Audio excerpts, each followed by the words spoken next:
5 years before the Battle of Yavin, on the most heavily surveilled planet in the galaxy, a man named Luthen Rael ran an antique shop. On one of the shelves, behind glass, sat a Keldor breathing mask. It belonged to Plo Koon, the most prominent Keldor Jedi of his generation, gone for over a decade. Someone had walked into a war zone and carried it home.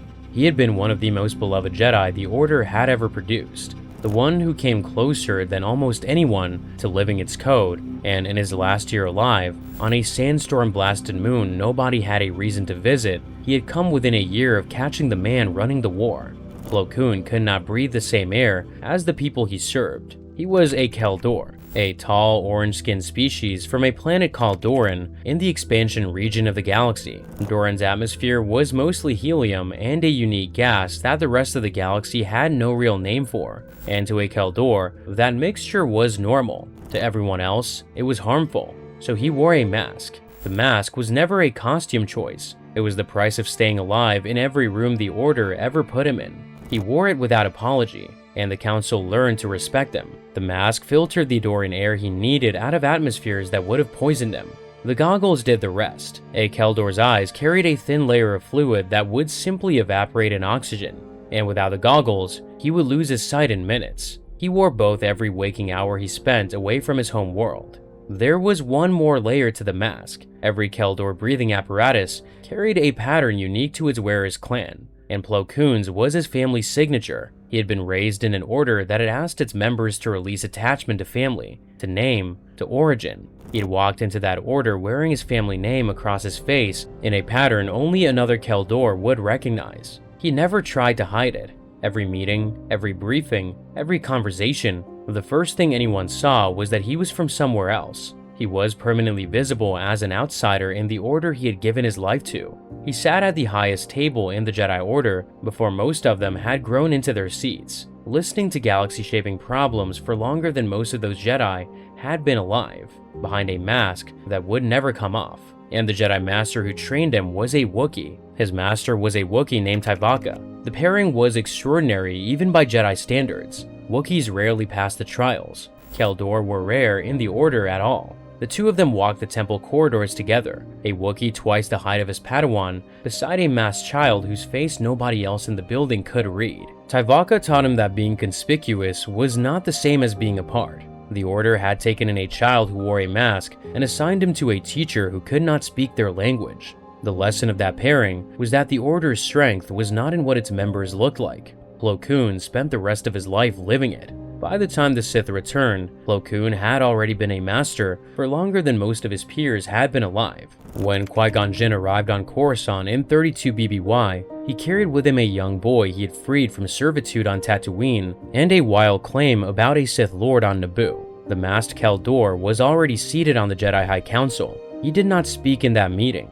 He rarely spoke in any of them. He listened, weighed what he heard, and offered his read only when it could change the outcome. He had also already done something almost no other council member of his era had managed. He had trained an apprentice all the way to Jedi Knight before the Clone Wars began. Her name was Boltar Swan, a human, and she fought at the first battle of Geonosis alongside her master who had trained her.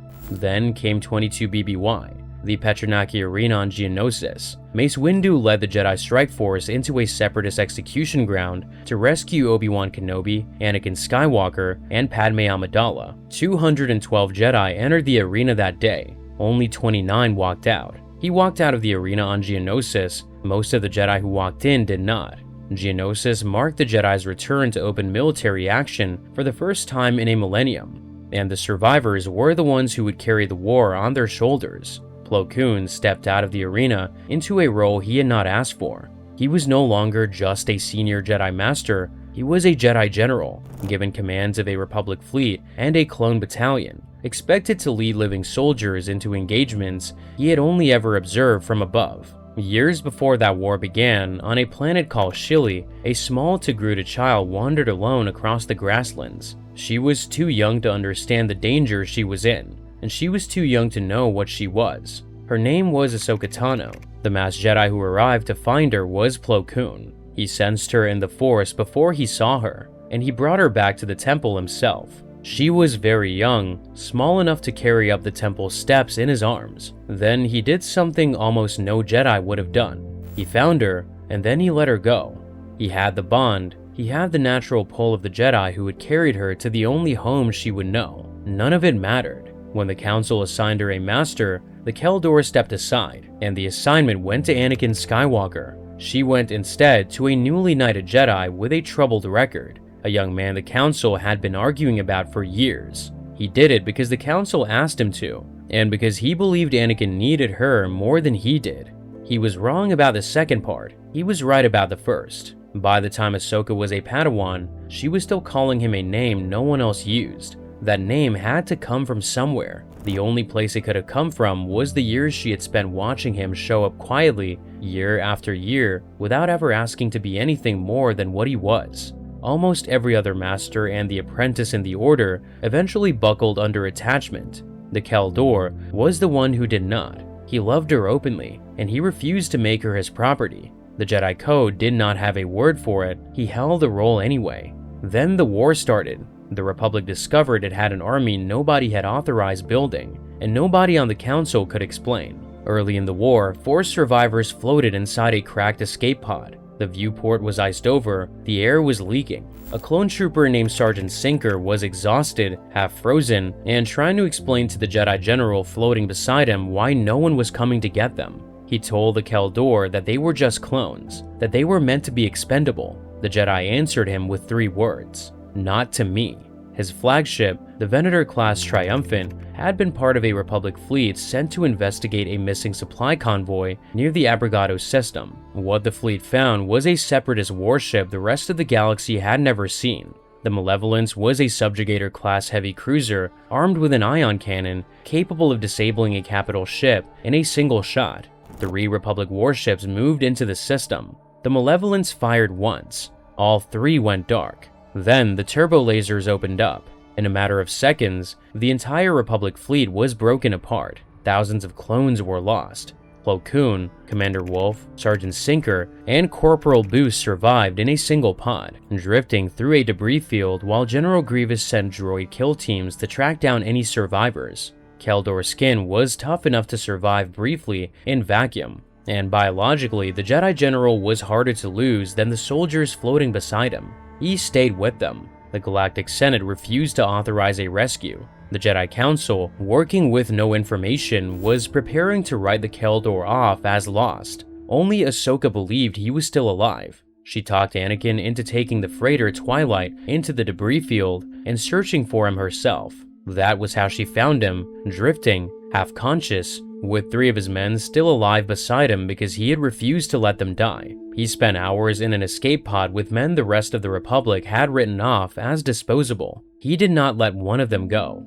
The line in the pod was the doctrine of an entire battalion. The 104th, the unit Wolf commanded under Plo Koon, had been nicknamed the Wolfpack Battalion. The elite squad inside it, led by Sergeant Sinker, Boost, Corporal Comet, and a pilot named Warthog, carried the name through every engagement that followed. Every named Wolfpack trooper outlived multiple missions other Jedi units did not survive, and the reason was the man who commanded them. After Abrigado, the survivors changed everything they wore. The original maroon armor was gone. They wore flint gray and pale blue for the rest of the war in remembrance of the brothers they had left in the debris field. That was the proof of everything he stood for.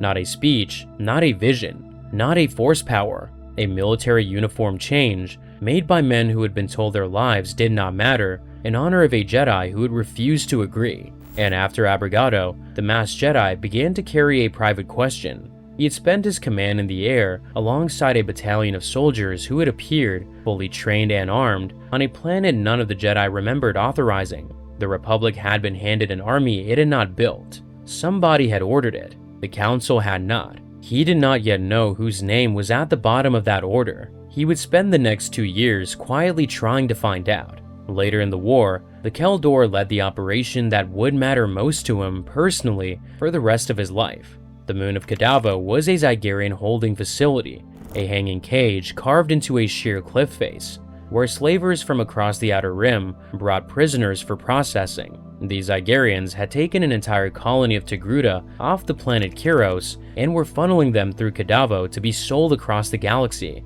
Anakin, Obi-Wan, Ahsoka, and Captain Rex had gone undercover to track the operation and had been captured. Obi-Wan was being worked to death on a different world. Anakin was posing as a slaver. Ahsoka was a prisoner among her own species. Plo Koon led the rescue. He brought a strike force in low over the canyon, breached the facility's hanging cells, and freed the Togruta inside. The Zygerians, when their hold over the prisoners began to collapse, threatened to drop the cells. The Kel Dor held the cells in the air with the Force, while his troopers pulled the captives out one by one. Obi-Wan, Anakin, Ahsoka, and Rex were extracted alongside the slaves they had been pretending to be. The operation freed hundreds of Togruta from servitude that had nearly broken them. Kadavo is where the abstraction becomes concrete. The code asks a Jedi to act without attachment and without reward. And on that cliff face, Plo Koon did exactly that.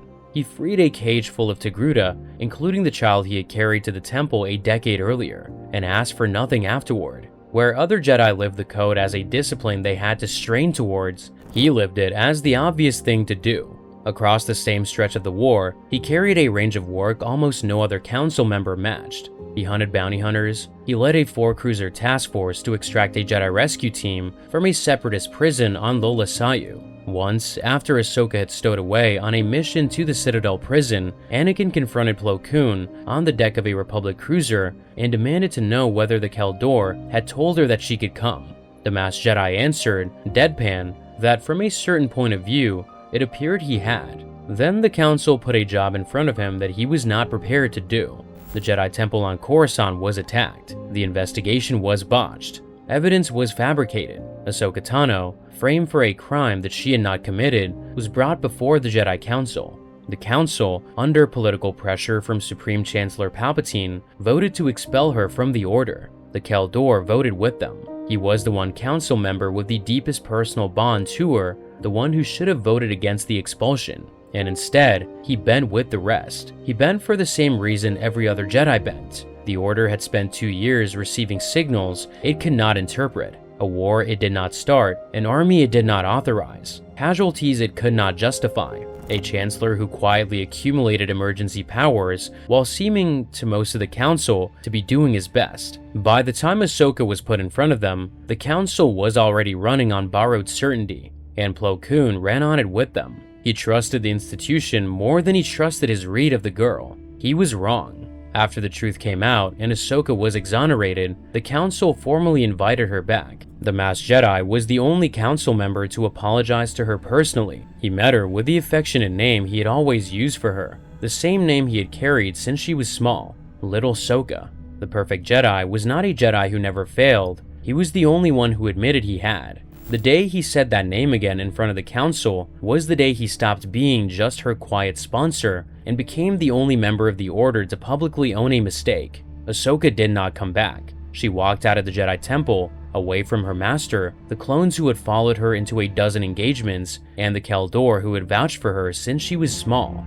In the quiet weeks that followed, Plo Koon was already noticing something else. The cracks in the Order ran deeper than the trial. The Republic he had spent 2 years fighting for did not feel like a Republic anymore. It felt like a machine that someone else was running, and the machine felt wrong. Months later, on a moon nobody had a reason to visit, he found an answer to the question he had been carrying since Abrigado. The moon was called Obadiah, a barren, sandstorm-blasted rock in the territory of the Pike Syndicate, a criminal organization the Republic did not officially recognize. Plo Koon's fleet detected a Jedi distress signal that should not have existed. The beacon belonged to a Jedi shuttle lost over a decade before the Clone Wars began. The Jedi who flew that shuttle should have been declared dead so long ago that almost no one in the Order remembered his name. His name was Sifo-Dyas. The Kel Dor landed on Obadiah in a sandstorm. The wreckage was half buried in dust, and the wind was loud enough that the troopers behind him had to shout to be heard. He walked through the debris alone. Half buried in the sand, beneath the storm, was a lightsaber hilt, and when he bent down and brushed the dust away, he recognized it at once. Somebody had brought a dead Jedi's weapon to a Pike moon and left it in the sand, and the Pikes who controlled this moon had not destroyed it. He brought it back to the Council on Coruscant. What he had just found was the loose thread that pull hard enough, would unravel the entire war. Sifo-Dyas had been struck down on Count Dooku's order years before the Clone Wars began, after secretly commissioning the very army Plo Koon now commanded. That army, the one Wolf and Sinker and Boost belonged to, had been built on a lie hidden from the Council for over a decade. The investigation moved fast. The Council got close.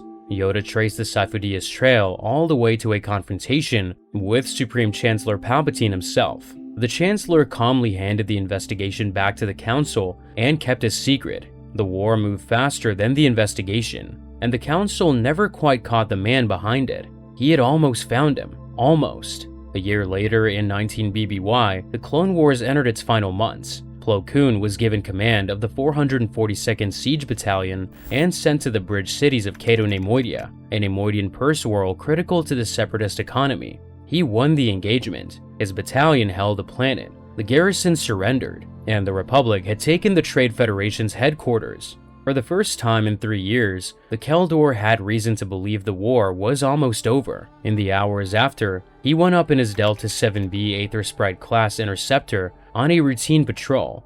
His call sign was Wolf Leader. Behind him in the formation flew an ARC-170 piloted by a clone captain named Jag, a wingman who had been flying with the 104th for over a year. He was one of his men.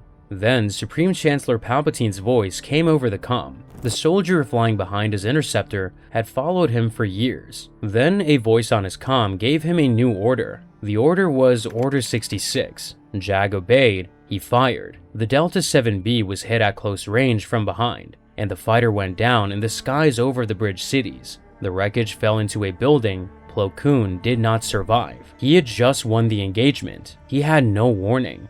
The soldier flying behind him carried a piece of hardware in his skull, installed at his creation. Plo Koon came as close as any Jedi to catching the Sith Lord running the galaxy, and he was also among the easiest targets that man ever had. Palpatine had eliminated the Jedi who could have exposed him, and used one of the soldiers the Jedi loved to do it. His men flew on without him. Decades later, one of them was still trying to explain to himself what had happened.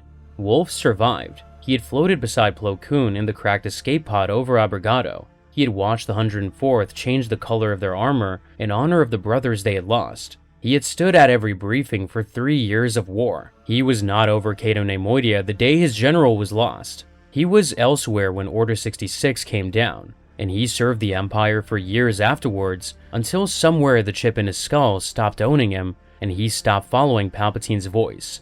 What broke the hold on him was never clear, not even to him. He only knew that one day he was no longer the soldier Palpatine had built, and that the general who had refused to leave him in a debris field was still the measure he held himself against. Years passed, and the war followed him into hiding at a distance for the rest of his life. Roughly 15 years after the fall over Cato Neimoidia, on a sun-baked world called Selos, the clone commander was living in retirement with Captain Rex and Commander Gregor, 3 old soldiers in an old ATTE walker, fishing in the desert. A young Jedi named Kanan Jarrus arrived and asked for their help. The clone commander was afraid and tired. He sent a transmission that alerted Imperial Agent Kallus to their presence. In the end, when the Empire arrived, he stayed.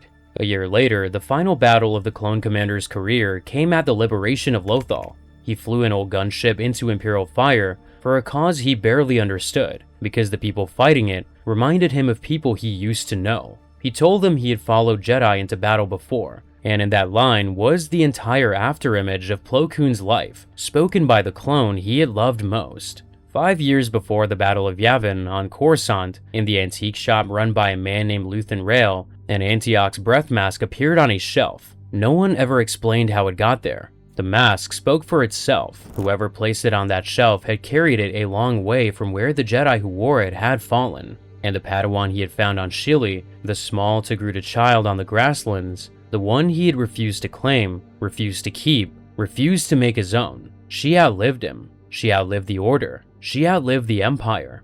The galaxy still knows her name. She is called Ahsoka Tano. He missed the conspiracy by a year. He fell believing he had won, but the evidence of his life held to the end. He had lived the code more fully than almost anyone around him, and the contrast was not abstract. He had treated soldiers as people in a war that treated them as numbers. He had found a child and let her go rather than possess her. He had pulled prisoners out of cages on a moon nobody remembered. He had lifted a dead Jedi's weapon out of the sand and brought the war 1 year from ending. Set him beside the rest of the Order, and the difference is plain. Anakin Skywalker loved and let that love curdle into possession. Plo Koon loved Ahsoka openly and never tried to own her. The Council abandoned its own judgment under political pressure at her trial, and so did he. But he was the only member who came back and said so out loud. Where the war hardened most of the Order into certainty, he kept quietly asking the question about the army that none of them wanted to ask.